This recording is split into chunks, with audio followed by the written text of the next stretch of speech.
Ole está aquí. Eso no se ve.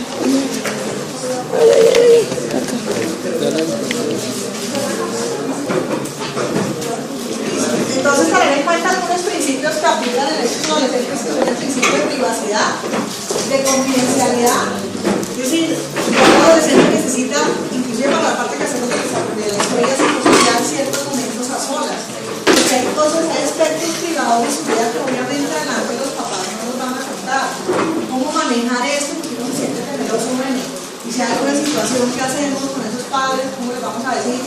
Por eso hay algunos principios, esto es como motivo tema de una charla completa montada, que pues una tengo esa gente programada, y ella que es sobre aspectos éticos y legales sobre la atención de adolescentes, es importante, pero por lo menos este principio de confidencialidad que ustedes como de la atención una vez les quede claro, que a partir de los 14 años se considera el adolescente menor maduro, que no es adulto, porque pues si es adulto después de los 18 años, de todas maneras ya tiene derecho a cierta privacidad, y a que nosotros podamos guardar ciertos secretos o ciertos aspectos confidenciales que nos revelen esa historia clínica, excepto situaciones graves. Graves quiere decir que atenten contra la vida o la integridad de ese adolescente, de una persona, situaciones de reporte obligatorio como casos de abuso, de maltrato, algunos reportes de algunas infecciones de notificación obligatoria, como un VIH. O sea, hay algunas situaciones que sí, definitivamente son todavía dependientes.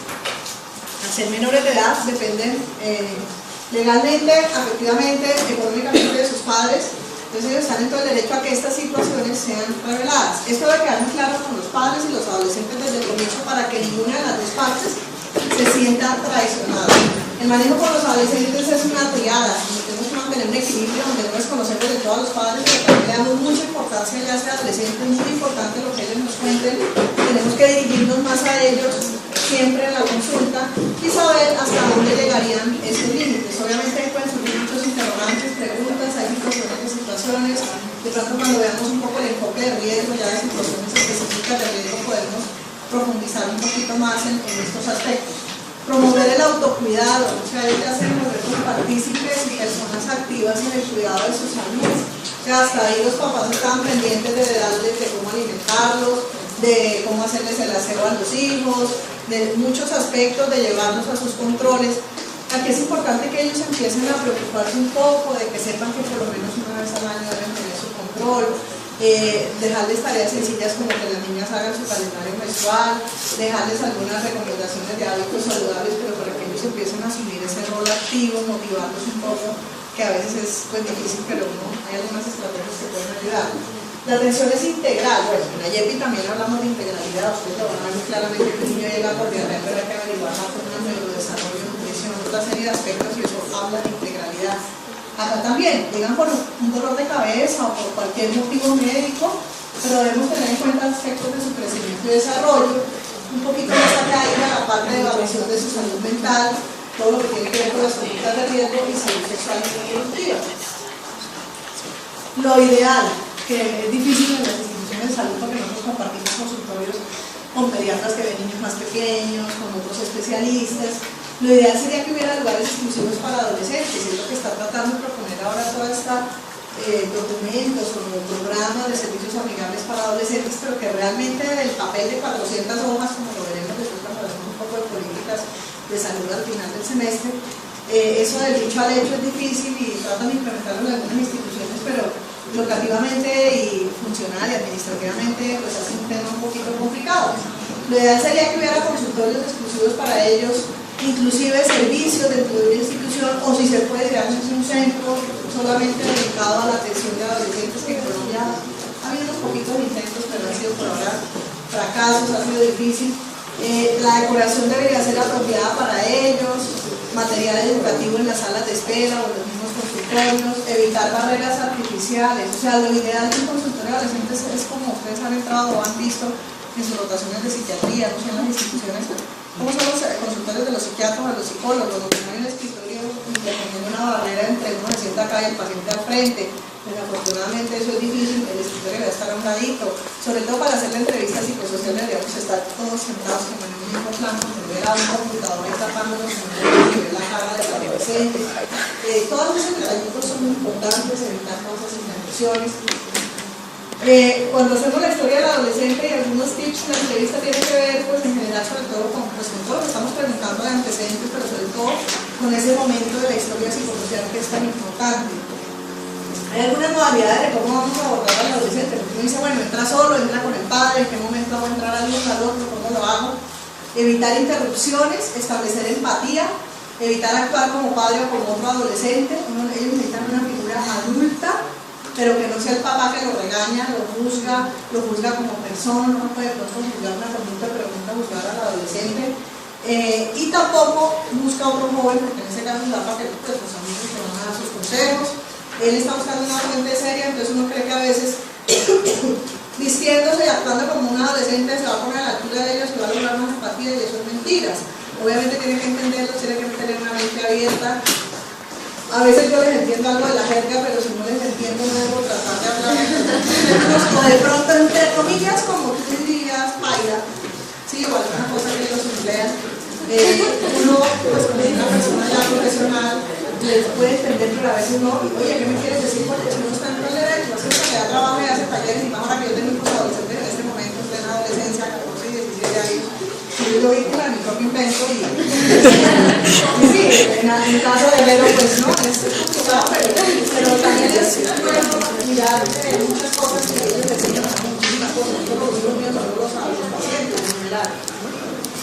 Habilidad de escuchar siempre es muy importante. Dicen que Dios le dio a los oídos una boca, porque uno debe antes escuchar más que hablar, ¿no? Importante es que tener los oídos de estas cositas. Obviamente a veces tienen unos rollos y no los calla nadie. Otras veces toca sacarles a la fuerza una palabra de la boca. Hay adolescentes y adolescentes, cada uno es muy diferente. Las modalidades de abordaje dependiendo. Yo personalmente, y depende de la edad del adolescente, depende con quién viene acompañándolo. Cuando son adolescentes más pequeños que vienen generalmente con papá, mamá, abuelita, algún acompañante, yo prefiero tener una historia inicial, donde apenas me está conociendo por primera vez ese adolescente, que sea con los adultos acompañantes, donde voy a preguntar la historia médica, los antecedentes. Algunos datos me voy adelantando a la historia psicosocial, como son hábitos, que son 3 cosas importantes que no se deben olvidar nunca preguntar a los adolescentes: alimentación, patrones de sueño y actividad física. Esas 3 cositas. Algo del colegio, algo de la familia, y bueno, si me quieren contar a hobbies o algo, pero yo no sé, por los tiempos limitados de consulta, acuérdense, en algunas instituciones de salud 20 minutos, yo aquí yo tengo de algo, porque es que además aquí en serio entonces necesito tiempo más para poder enseñar al paciente, pido media hora y pues más no me dan. Lo ideal para una historia primera vez de un adolescente, y lo que se hace en países donde se cuenta con más recursos y una atención más especializada, es de 45 minutos e inclusive 1 hora para la historia de primera vez, por lo que van a ver es un poco extensa. De todas maneras yo digo, bueno, en esta etapa inicial me está conociendo apenas, mejor no abordarlo ya con preguntas muy sensibles, excepto que de pronto, y es que eso es flexible dependiendo del motivo de consulta de cada situación. Allí yo hago esa primera parte, digamos, hago un examen físico, doy unas recomendaciones, se toman unas conductas, y se aprovecha, igual queda pendiente la historia psicosocial a solas, que sobre todo en adolescentes ya grandecitos de 13, 14 años por arriba, hay que hacerla en un momento dado. Aprovecho de pronto la tal cita de lectura de exámenes, a mí me la dan de la misma media hora para aprovechar, mirar esos exámenes y a la vez completar la historia psicosocial a solas con el adolescente. ¿Hay alguna a donde tenga que siempre estar acompañado de algún? Para el interrogatorio no, para el examen físico sí, ya les voy a, cuando hablemos del examen físico sí, o sea, hay instituciones de salud donde es difícil que te asignen una enfermera o te asignen a alguien. Entonces uno de pronto en ese caso, si uno está solo y aquí como tengo siempre residentes o estudiantes, siempre va a haber un personal de salud que no es una enfermera, a mí tampoco me asignan una enfermera. En mi consultorio, que por ejemplo no me la asignan y no, yo trabajo para Cosánicas, en un centro, entonces yo lo que hago es que lo ideal es si tú tienes una salita de examen dentro del mismo espacio, que hay una cortinita, hay un espacio, pero que el acompañante esté ahí, está escuchando, pero uno puede cerrar la cortinita aunque la gente no quiere, o uno le pregunta, ¿tú quieres que? Hay mamás que vienen y se le paran así encima, hay unos que no para eso si no les importa, a otros le dicen fuera, no mira, si está en el mismo espacio, pues mire para allá. Yo en mi consultorio tengo una ventana que afortunadamente tengo al frente un sitio con una jaula llena de pajaritos. La mamá mira los pajaritos y aquí atrás en este espacio, porque desafortunadamente no tengo cortina, en algunos sitios hay biombos, hay cortinas, que es lo ideal. Deben tener un sitio para cambiarse, ponerse la batica. Con los adolescentes, a veces llegan de sudadera y es muy fácil, o de pantaloneta, no hay que cambiar cambiarse y ponerse la batica. Cuando empieza ahorita ya la etapa de escolar y no sé qué, esos uniformes de las niñas, esas jardineras, que se la quiten, depende, y hay unos plullines que hay que quitárselos de los jalando, pues yo no sé qué, a veces no se van, uno dentro de la educación y dice, oye, la próxima vez cuando vengas al médico, vente, ojalá vestido más cómodamente para que sea más fácil, pero yo tengo un baño, tengo un yogur, que se cambia, se pone una batica, se quedan solo en ropa interior, es más fácil para hacer en general el examen físico, pero que tengan su privacidad y respetar mucho el pudor, y quién nos acompaña o no, si es una persona más por implicación legal, pero en ese caso sería el acompañante mirando para otro lado o teniendo otro espacio, pues porque decide de pronto, para la historia psicosocial no, porque pues así es conversando, y eso se les advierte, que en esa parte vamos a hacerles una entrevista, que no hay ningún problema, porque no vamos a hacer ningún examen físico, ¿sí? Esa parte entonces yo lo hago así, en la siguiente cita les cuento, les advierto que va a ver que eso es, que no crean que es que solo a su hijo, porque que saben qué problemas, no, eso es parte de la rutina con todos los adolescentes, hacer un momento de historia psicosocial a solas, donde nosotros vamos a hacer es una evaluación y prevención de riesgos, pero vamos a quedar claros con los papás y por el lado docente que si hay una situación grave, ya les hablaba de las excepciones de confidencialidad, que atente contra su vida, su integridad, pues se romperá esa confidencialidad. Esa confidencialidad generalmente yo en los años que yo practico, que son varios, no lo he tenido que hacer a la fuerza ni a la brava, porque como eso ha quedado claro, simplemente uno actúa como un intermediario, como un pararrayos para dar ciertas noticias. Entonces tus papás se tienen que enterar. ¿Cómo quieres que se haga? Yo sola con ellos, tú delante mío les cuentas y yo estoy ahí.